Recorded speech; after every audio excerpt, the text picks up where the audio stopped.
ऐसा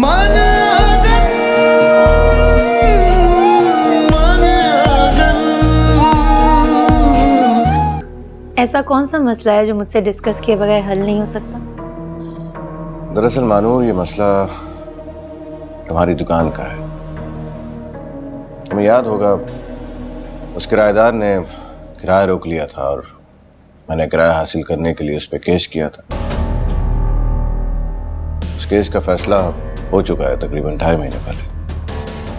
और क्या फैसला हुआ? यही कि हम दुकान बेचते हैं, क्योंकि उसका जमा जमाया कारोबार है, वो पिछले 10 साल से वहां पे मौजूद है। या फिर हम उससे किराया लेते रहे मगर वो फिक्स हो। इसलिए मैंने सोचा मामला इससे ज्यादा खराब हो, दुकान को बेचना ही ज्यादा बेहतर रहेगा। अम्मी, वो गुंडा बहुत खतरनाक है।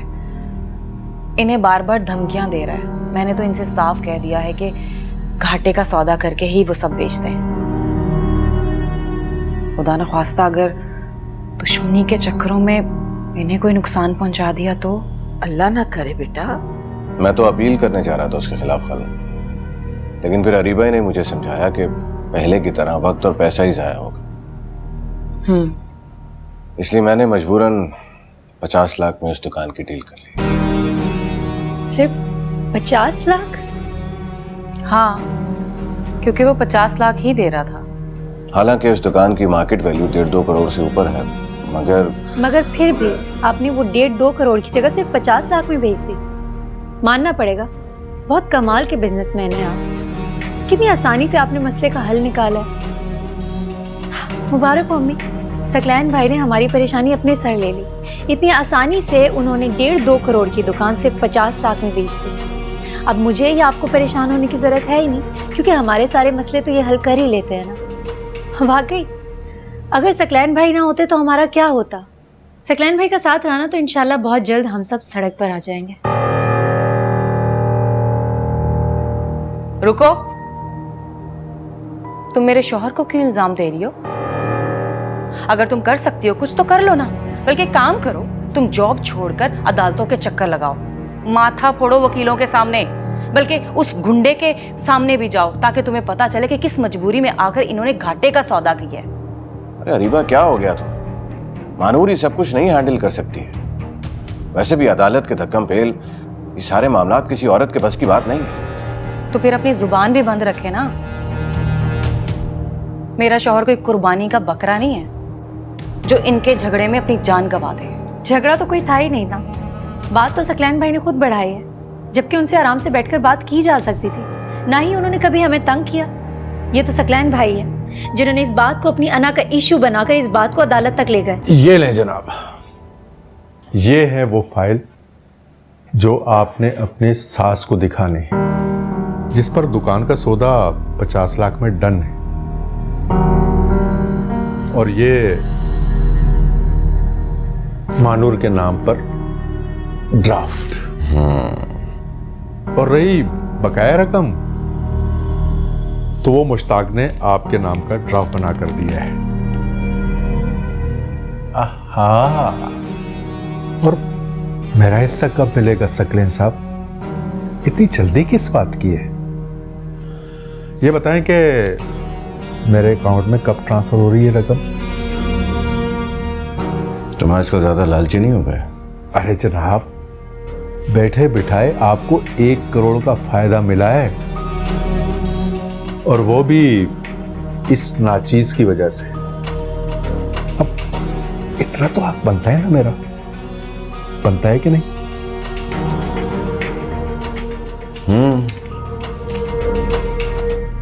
ये लो तुम्हारा हिस्सा।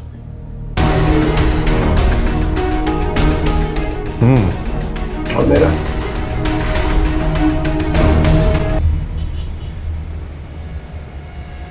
यहाँ के 4 एस्टेट एजेंट से कंफर्म कर लिया है।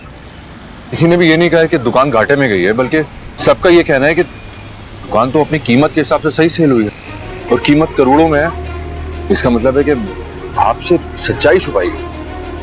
मुझे पहले ही लग रहा था कि कहीं ना कहीं कुछ गलत हो रहा है। अगर दुकान अदालत की नीलामी में भी जाती तो कभी भी इतनी कम कीमत पर ना बिकती। आपको तो वैसे ही हर बात की समझ है।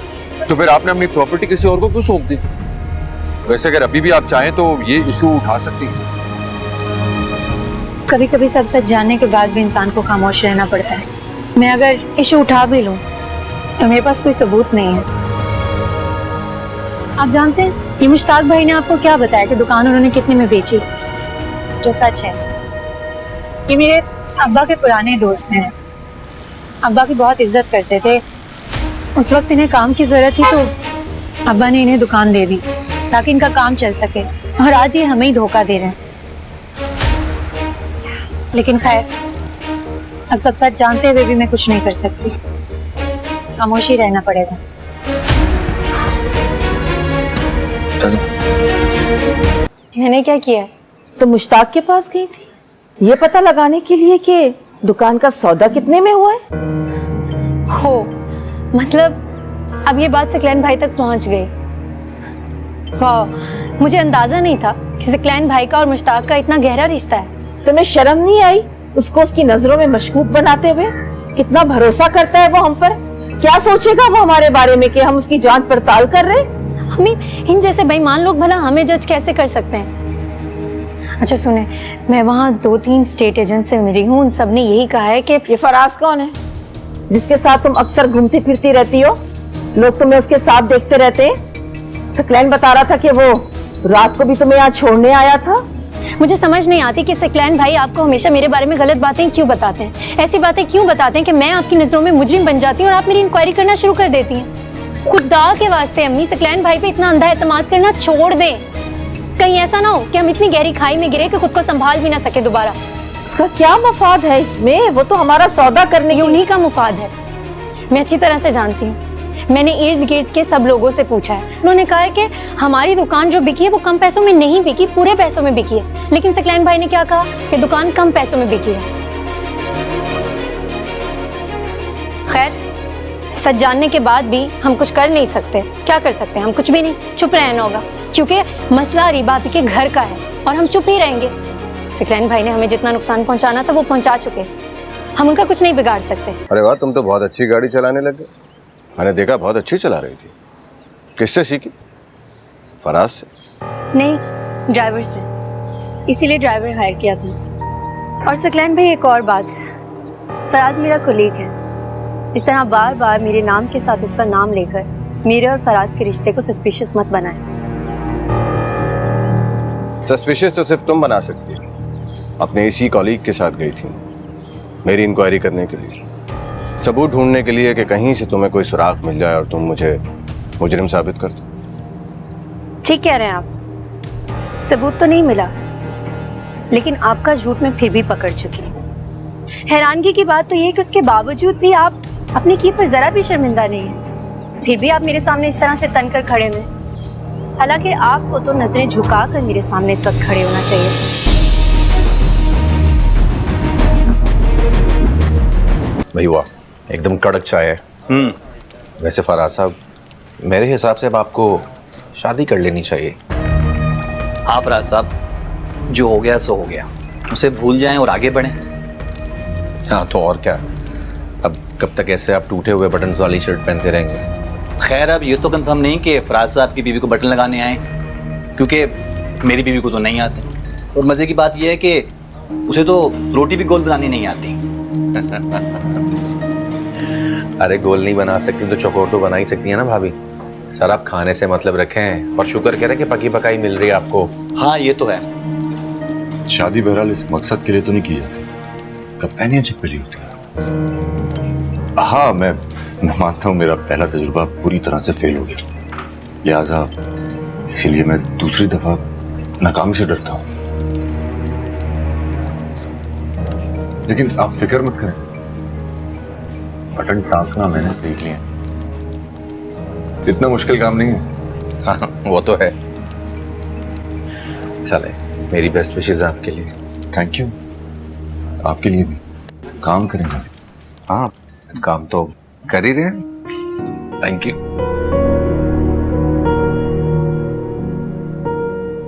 खाला, ये 1 करोड़ का चेक। 1 करोड़? किसके पैसे हैं ये? और मेरी सेविंग्स थी और बाकी मैंने बिजनेस से निकाली। लेकिन ये तुम मुझे क्यों दे रहे हो बेटा? खाला, आपको दुकान की डील में जो नुकसान हुआ है मैं उसको कॉम्पनसेट करना चाहता हूँ। भानूर जगह जगह जाकर ये पूछ रही है कि दुकान कितने की बिकी।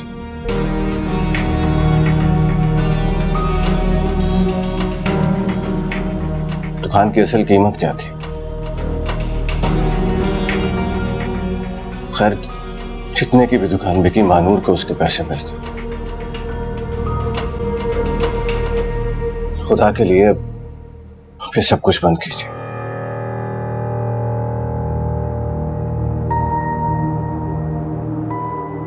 मानूर जगह जगह मुझे बदनाम कर रही है। मैं किस किस को सफाई दूंगा कि मेरा इस डील से कोई फायदा नहीं था।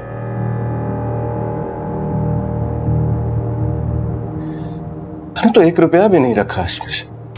सकलैन बेटा, मैं तो ऐसी बात कभी सोच भी नहीं सकती। ऐसा मुमकिन नहीं है खाला। ऐसा नहीं हो सकता कि मानूर के इल्जामात पे आपने कान ना धरा। एक लम्हे के लिए सही आपके दिल में बात तो आई हो, शक तो किया होगा आपने मुझ पर। मैं बस उसी शक को दूर करना चाहता हूं। नहीं सकलैन, मैं तुम पे कभी शक कर ही नहीं सकती। तुम तो मेरी औलाद की तरह हो। तुम मुझे धोखा दे ही नहीं सकते बेटा। और रही पैसों की बात, तो क्या हमारे रिश्ते इन पैसों पर बने हुए हैं? सर और जमीन फसाद की जड़ होता है खाला। आज नहीं तो कल अगर आपने भी मानूर की जुबान बोलनी शुरू कर दी तो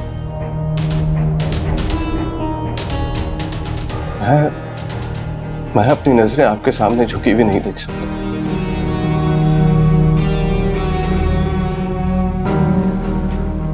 प्लीज ये चेक मानूर को दे दीजिए। और आज के बाद सकलैन बेटा, ऐसी बात नहीं करो। अगर तुम्हें माही की किसी बात से दिल आजारी हुई है और तुम्हें दुख पहुंचा है तो उसके लिए मैं तुमसे माफी मांगती क्यों हूँ। गुनहगार करेंगे खाला? माफी तो मुझे मांगनी चाहिए आपसे। उस दिन अगर वो झगड़ा नहीं होता तो शायद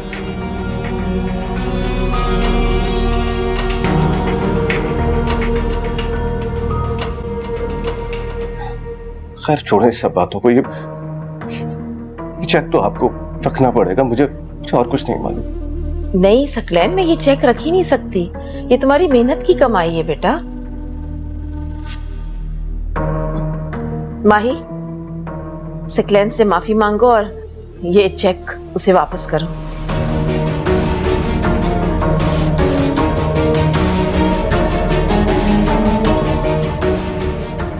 भानूर ने बगैर सबूत के मुझ पे इल्जामात लगाए।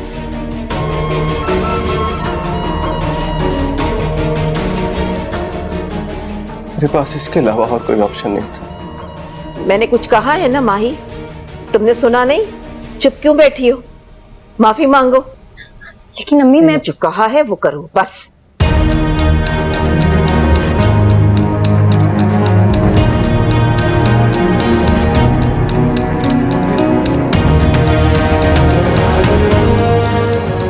आप ये पैसे रख लें सकलैन भाई। नुकसान आपका हो या हमारा, बात तो एक ही है ना। और मैंने जो आप पर इल्जाम लगाया है उसके लिए सॉरी।